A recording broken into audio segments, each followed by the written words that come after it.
Welcome back to America's Retirement Headquarters, home of the Retirement Guys Formula and America's Medicare Associates with Nolan Baker and Scott Kirshner, and special guest Kathy Mull, Executive Director of the Cocoon, as we bring in our Welcome Committed to the 419 segment. So, Kathy, thanks for joining us, and welcome to the show. Guys, I'll let you take it away.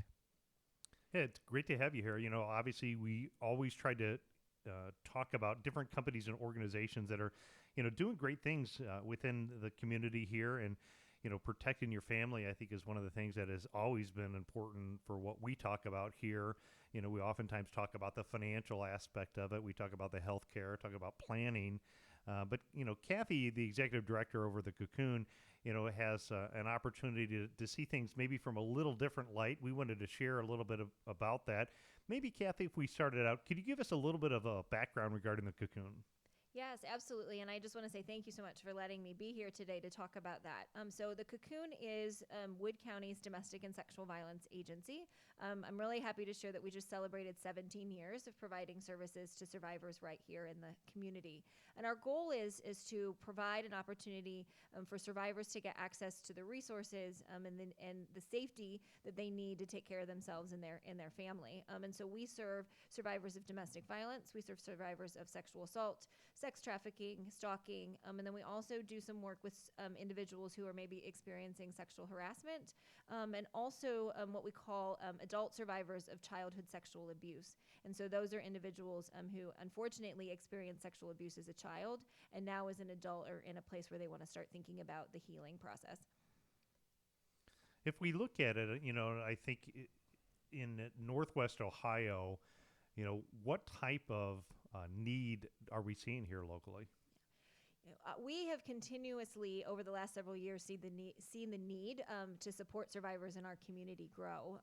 As an example, just last year, we served 818 survivors of domestic and sexual violence that are right here in our own community. With those are our neighbors, they're our friends, they're our coworkers.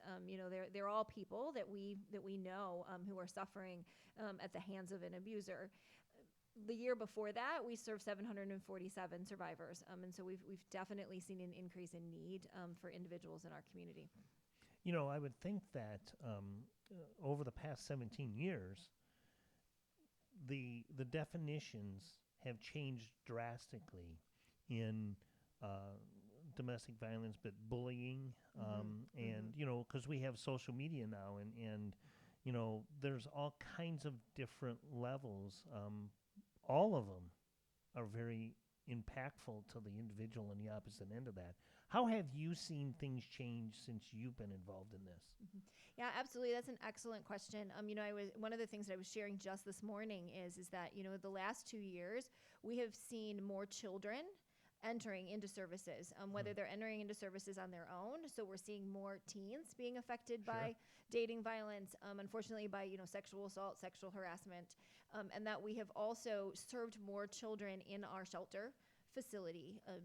As a matter of fact, last year, we had 30 children that were residing in our shelter facility, and so we've seen the needs to increase support to children's growing almost exponentially over the last couple of years. And I think that that's coupled with, the effects of COVID over the last few years. I think you're absolutely right. We've seen an increase in bullying that's happening.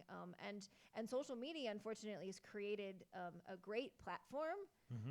We talk a lot about, we've all experienced bullying at some point. We all grew up, we all had that experience, but you could come home and hopefully come home to a safe haven, right? So if the bullying's happening at school, it's happening out, with the kids in the neighborhood, you come home and you have a safe haven.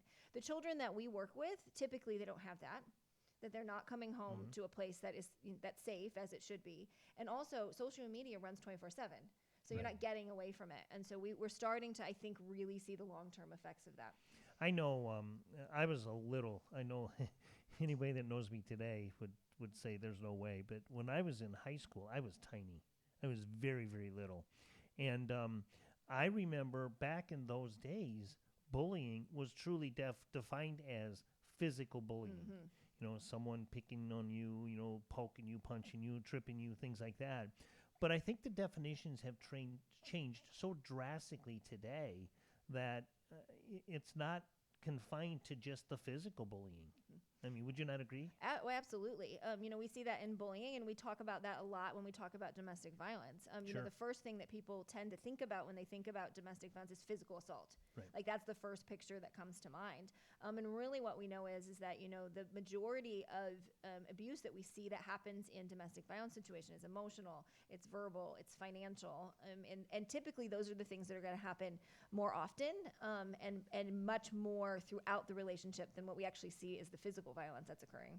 Yeah, the mental aspect of things is so powerful, and to understand how the brain and how really works, and somebody can just belittle, and I mean, domestic violence is something that's really changed as well. Back in the day, it wasn't like it is today, but I was told by a police officer, a friend of mine, that literally throwing a red Solo cup and hitting your spouse would constitute a level of domestic violence, and they could be taken away. So that's crazy the way things are today, but you want to make sure that you're helping the people, because everybody has a need to make sure, like you said, going home to that safe haven and having that place at home to know that you're going to be safe is very, very important. Are you talking about, since you've been involved in the organization, kind of the changes that you've seen over the years? And I would completely agree with that, with social media. I mean, even with what we do with our Facebook page, our YouTube, it's just amazing what some of the people are willing to say on the internet, behind a keyboard, and how people act today. But flash forward a little bit more recent, one of the things that I do is I talk with oftentimes folks about transitioning from their working years into retirement years. So, somebody had got up and they'd gone to work, say from 9 to 5 every day for their, 5 days a week, and did that for 30 years. Now they retire, and all of a sudden they're both at home, both in the same environment. I've seen clients be like, well, he's going to have to volunteer somewhere, or he's better get the golf clubs out and go play golf more. And, a lot of the guys like that. But if we think about what, recently happened with COVID, we kind of saw that same impact with, everything was working just fine. And then all of a sudden, boom, an immediate major shock to the system where we couldn't go outside. We were really kind of locked in. What did your organization see as the impact from what happened with COVID? Yeah, and it's not uncommon.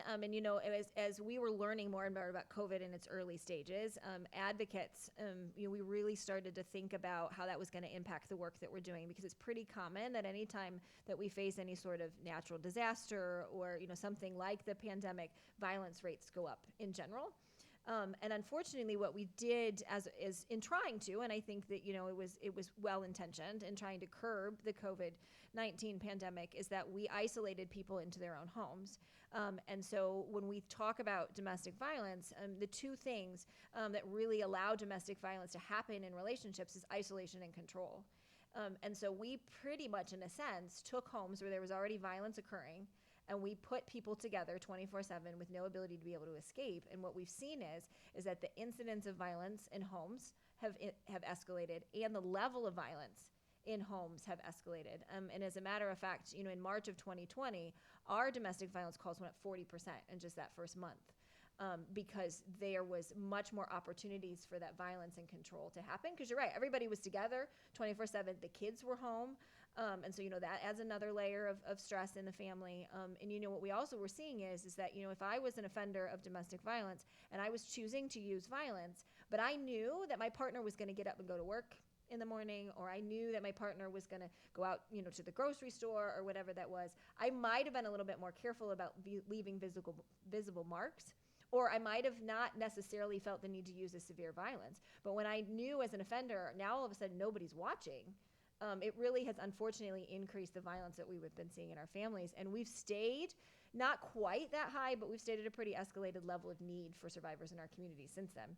Yeah, I mean, I think just with people I see, I think, society's kind of changed a little bit since COVID and how things work today. And, I guess the two follow-up questions that I have, to that is, if you're somebody that's in that type of situation that's suffering from some type of, violence, or maybe if you think somebody is, what's the best step somebody should do in that situation, whether, they are a victim or whether they think they might know somebody who's a victim? Yeah, and that isolation piece is the first thing you really want to break with a survivor of domestic violence. And so, we always encourage that if you are concerned about somebody in your life who might be experiencing domestic violence, to check on them, to find whatever ways that you can to reach out and say, are you okay? I'm concerned about you. Do you need something? Because it's creating that opportunity for that person to share about, violence that they're experiencing, abuse that they're experiencing, and at least know that there's somebody who they can go to if they need something. And then we really suggest then, following up with, how can I help you? What it is that you need at this particular time that I can help with, and then getting them connected to their local resources. So, whether that's us at Cocoon or whether that's, their local agency. But the more that we can ask the questions, try to break that isolation and give somebody a safe person to go to, the more likely we are to give them the opportunity to start thinking about making some changes. Yeah, the one thing we were talking before you came on, how it's I would find that a lot of people would be embarrassed by it. Mm-hmm. They don't want people to know. You're not going to go to the office and start blabbing around telling everybody this, and I'm ashamed that I let it get like this, and I don't know what to do. I think that breaking that would allow them to come in and get help and seek treatment and guidance and even talk to that somebody. Do you find that is a big hurdle? I mean, that's got to be a huge hurdle. Yeah, absolutely. We just did an event last night where we were really talking about the impact that what we call victim blaming has on survivors reaching out and asking for help. And it was very interesting because it was very similar to this conversation that we were just having, is that we like to think that we're now sitting in 2022, that the level of victim blaming that has reduced dramatically. And the reality is that it hasn't. We are still start conversations with saying, why didn't you just leave? What did you say to make him angry? Why did you stay so long? Like all of those kinds of things, instead of starting from a place of, I'm concerned about you. I wish this wasn't happening for you. How can I help you? What can we do about it? And so absolutely creating those safe spaces where people can feel like they can disclose what's happening to them, and that the person that they're sharing that with is going to respond with the care and compassion that they deserve. It's almost like educating those people. I had a client that gave me a book to help me understand how to deal with my dad, because he was starting to get a little bit of a dementia. He didn't have dementia, but he was forgetting things in that. And one of the things that this little book did was it taught me how to talk to him, right? And, don't ask questions that he doesn't know the answer to. So I have to believe the same thing with you. It's like, why did you stay with him? Well, that's a horrible question to ask a victim, right? I mean, absolutely. You need to almost educate the other people out there. And I would think that event that you had, you talked a little bit about it, that had to be so powerful and impactful to resonate with just one person to say, oh my gosh, that was me. That has to be very, very satisfying for you to do the event, but helpful for those other people.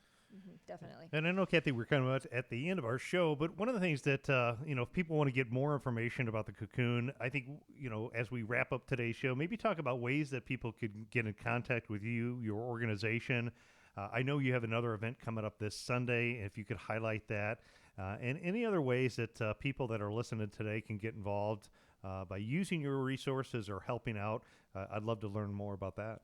Yeah, definitely. We strongly encourage that anybody who is experiencing domestic or sexual violence themselves, or know somebody who's experiencing domestic or sexual violence, that our 24/7 line is the best way to get connected with us, because we have advocates that are available 24/7 who can start the conversation around options, around safety planning, around reducing barriers to getting the kind of help that they need. And it is that supportive person on the other end of the line that we've been talking about. And so that phone number is 419-373-1730. And then if you select option 2, that immediately gets you connected to one of our advocates. I would also encourage everybody to check out our website, which is just thecocoon.org. and it will be down at the bottom of the screen. And it has all kinds of information about all the different services that we provide, ways you can get involved, everything from making financial donations to support our services to volunteering, and to learning about all the upcoming events that we have. And so it's a great resource. And I just want to make sure that I say that, all of the services that we provide to survivors of domestic and sexual violence are provided at absolutely no cost to them. And so, we feel that that's really important to make sure that survivors have access to the resources that they need. But that's also why the community support is really important to us, so that we can continue to provide those services. Whether you need to utilize these services or you want to contribute in a way to volunteer your time or your treasure to help to make sure that the Cocoon can continue to offer these resources, to be committed to the 419, to help those out there who need those services. Real easy to get in touch with. Again, that number 419-373-1730, or online, thecocoon.org.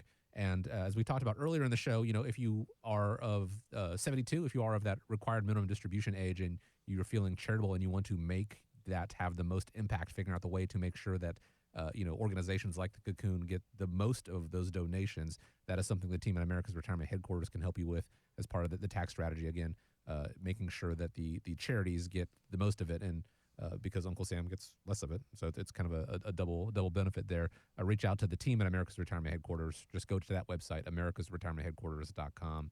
Want to thank you all for joining us this week. Kathy, want to thank you for taking the time and joining us this week here on America's Retirement Headquarters. Please have a great week. Please take care of each other out there. And as we wrap up, guys, I want to leave you with the final word. Yeah, great quote to kind of end the week, which is, "Rise above the storm and you will find the sunshine."